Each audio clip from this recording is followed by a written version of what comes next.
हरे कृष्णा। शयन एकादशी या देव शयनी एकादशी का व्रत और उसकी कथा। भविष्योत्तर पुराण में शयन अर्थात पद्मा अर्थात देव शयनी एकादशी का महात्मा श्री कृष्ण और महाराज युधिष्ठिर के संवाद में विस्तृत रूप में कहा गया है। एक बार युधिष्ठिर महाराज ने श्री कृष्ण को पूछा कि हे केशव, हे मधुसूदन, आषाढ़ मास के शुक्ल पक्ष में आने वाली एकादशी का क्या नाम है? इस दिन के देवता कौन हैं? इस व्रत के पालन की विधि क्या है? इस बारे में विस्तार से आप बताइए। तो भगवान श्री कृष्ण ने कहा, हे भूपाल, एक बार वाक्कुशल देवर्षि नारद ने ब्रह्मदेव को यही प्रश्न पूछा था। उस पर ब्रह्मदेव ने उत्तर दिया, इस संसार में एकादशी के व्रत के समान पुण्य प्रदान करने वाला कोई भी व्रत नहीं है। सभी पापों से मुक्त होने के लिए हर एक को इस व्रत का पालन करना चाहिए। जो इस व्रत का पालन करता है वह कभी भी नरक को प्राप्त नहीं करता। आषाढ़ मास के शुक्ल पक्ष में आने वाली एकादशी को शयन अथवा देव शयनी या पद्मा एकादशी कहते हैं। इस दिन के अधिष्ठाता भगवान ऋषिकेश हैं, इसलिए उनके प्रसन्नता के लिए इस व्रत का पालन करना चाहिए। ऐसा कहा जाता है कि पूर्व समय में रघुवंश में जन्मे मांधाता नामक राजा पृथ्वीपति थे। सत्यवादी राजाओं के वह अग्रणी थे, साथ ही बहुत बलवान पराक्रमी थे और प्रजा का पालन अपनी संतान की तरह करते थे। इस पुण्यवान राजा के राज्य में कभी बाढ़ सूखा नहीं पड़ता था, साथ में कोई भी बीमारी भी नहीं थी। इससे सभी प्रजा प्रसन्नचित्त और सुखपूर्वक रहती थी। राजा के कोष में अन्याय से लिया हुआ थोड़ा सा भी धन नहीं था। इस प्रकार से राजा और प्रजा दोनों ही आनंद से दिन गुजार रहे थे। कुछ वर्षों पश्चात दैव से अथवा किसी पाप कर्म से 3 वर्षों तक लगातार वर्षा नहीं हुई। धान के अभाव में लोग भूखे मरने लगे। यज्ञ करना बंद हो गया। सभी दुख से व्याकुल होकर राजा से विनती करने लगे कि हे राजन, हमारी सुने। वेदों में जल को नर कहते हैं और अयन मतलब अधिष्ठान, वास्तव्य।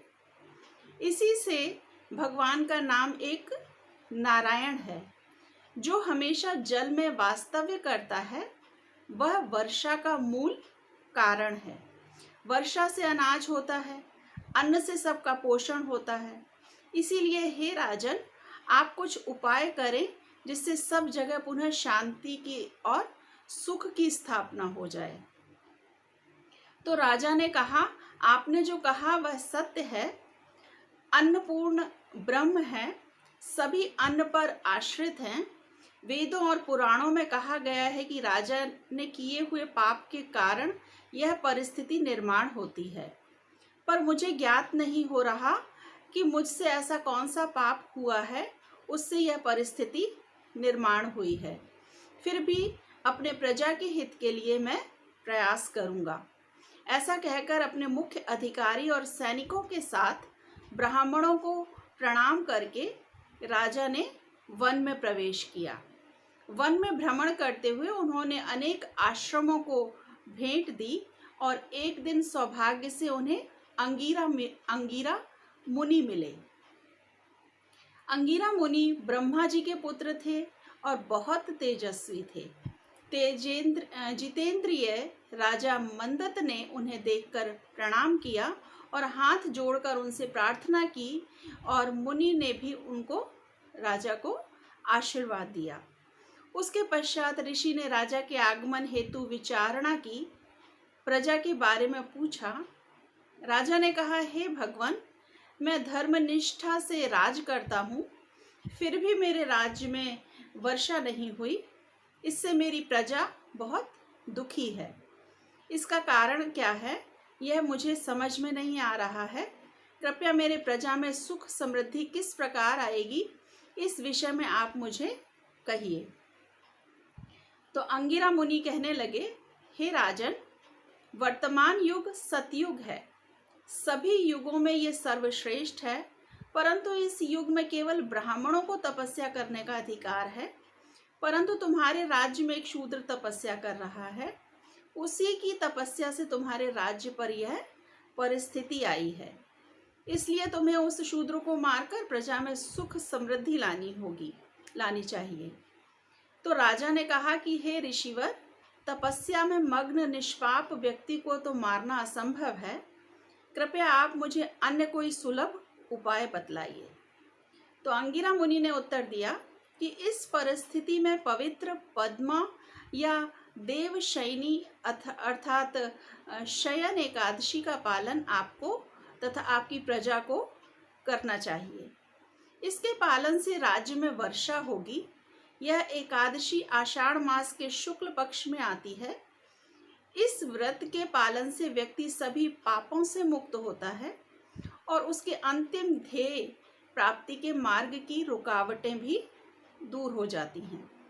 तो हे राजन, तुम्हें अपने परिवार और प्रजा के साथ इस व्रत का पालन करना चाहिए। तो अंगिरा मुनि के वचन सुनकर राजा अपने राज्य में लौट आए। सभी ने आषाढ़ मास की एकादशी के व्रत का पालन किया। इस व्रत के प्रभाव से राज्य में सब जगह वर्षा हुई। राज्य में सुख समृद्धि से सारी प्रजा प्रसन्न हो गई। इस व्रत के पालन से भगवान ऋषिकेश प्रसन्न होते हैं और व्रत करने वाले के कथन अथवा श्रवण करने से सभी पाप नष्ट हो जाते हैं। इस एकादशी को विष्णु शयनी एकादशी भी कहते हैं। भगवान विष्णु की प्रसन्नता के लिए वैष्णव इस व्रत का पालन करते हैं, अन्य भौतिक भोगों के लिए नहीं, अपितु उनकी शुद्ध भक्ति के प्राप्ति के लिए वैष्णव प्रार्थना करते हैं। इस एकादशी से ही चातुर्मास व्रत प्रारंभ होता है। इसी दिन से भगवान शयन करते हैं। इस काल से उनके उठने तक 4 महीने उनके गुणों का श्रवण कीर्तन करके वैष्णव इस व्रत का पालन करते हैं। युधिष्ठिर महाराज ने फौरन श्री कृष्ण को पूछा कि भगवान, किस प्रकार इस विष्णु शयन व्रत का अर्थात चातुर्मास का पालन करना चाहिए? कृपया इस बारे में भी आप हमसे कहिए। तो भगवान श्री कृष्ण ने कहा, हे राजन, जब सूर्य कर्क राशि में प्रवेश करता है उस समय अखिल ब्रह्मांड के पालक भगवान मधुसूदन शयन करते हैं। जिस समय सूर्य तुला राशि में प्रवेश करता है उस समय भगवान निद्रा से जाग जाते हैं। शयन एकादशी से चातुर्मास प्रारंभ होता है। हे युधिष्ठिर महाराज, प्रातः उठकर स्नान के पश्चात भगवान विष्णु को पीतांबर पहनाना चाहिए। भगवान के लिए सफ़ेद चादर का बिछाना लगाना चाहिए। भगवान को पंचामृत का अभिषेक करके उन्हें पोंछकर चंदन का लेप लगाना चाहिए। धूप दीप फूल अर्पण करके उनकी पूजा करनी चाहिए और उन्हें सुलाना चाहिए। चातुर्मास का प्रारंभ हम एकादशी, द्वादशी, पूर्णमासी, अष्टमी या संक्रांति से कर सकते हैं। कार्तिक मास की द्वादशी को चातुर्मास व्रत का समाप्त होता है। जो व्यक्ति चातुर्मास व्रत धारण करता है वह भगवान का स्मरण करते हुए सूर्य के समान तेजस्वी विमान में बैठकर भगवान के धाम जाता है। जो व्यक्ति चातुर्मास में भगवान के मंदिर की आगे के आंगन का मार्जन करता है, पेड़ और लताओं से सुशोभित करता है, उसे 7 जन्म आनंद की प्राप्ति होती है।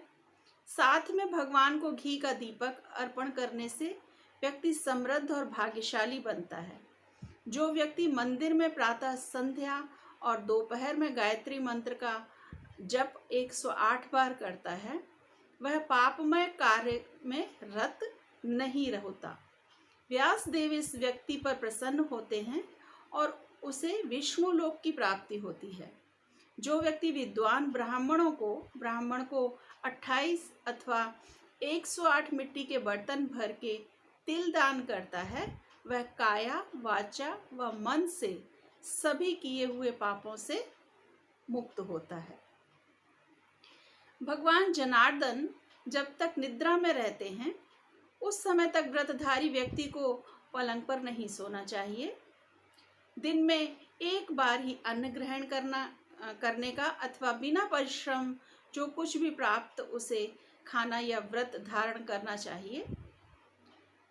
चातुर्मास में जो कोई भी भगवान विष्णु के सामने गायन करता है, उसे गंधर्व लोक की प्राप्ति होती है। जो गुड़ का त्याग करता है, उसे पुत्र पौत्र की प्राप्ति होती है।